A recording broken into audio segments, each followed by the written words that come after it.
guys, I wanted to hop on here and give this quick review of the glue binder machine. It's great for home projects, office projects, anytime you need to bind a whole bunch of papers together, loose type papers. So I did get it from the company Vevor, V-E-V-O-R. If you have not checked out their products on Amazon, I would definitely recommend it. They have a lot of great items on there, and this is just another one of them. I was lucky enough to be asked by the company to review this for free, and so let me demonstrate what it does.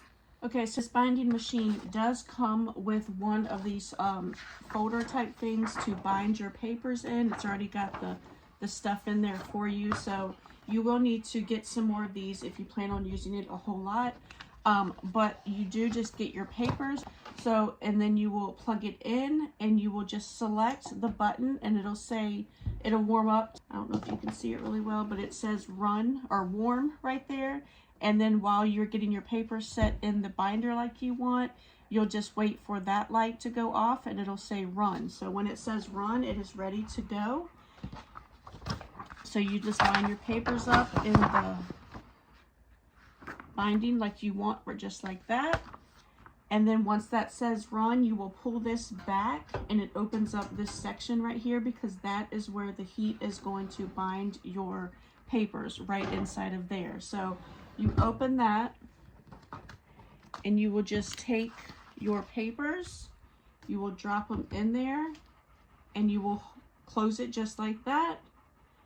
And then you will pull this back and you will set it in this back portion right here for it to cool, because this right here will get hot because it's binding all those papers together. So I would just set it back there and let it cool for 3 to 5 minutes, and then you are finished and all your papers will be bound in that sleeve.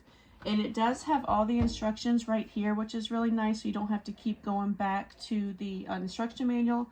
You can literally just say right there, it says take the documents into the thermal cover, put it in order like you want, wait till the run lamp lighting goes from warm to run, and then you set it in there. You open it, set it in, close it, and then you just put it in the cooling part. So it's very easy to use.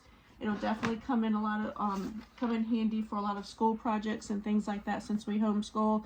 So overall, a great product, and we'll definitely get a lot of use out of it.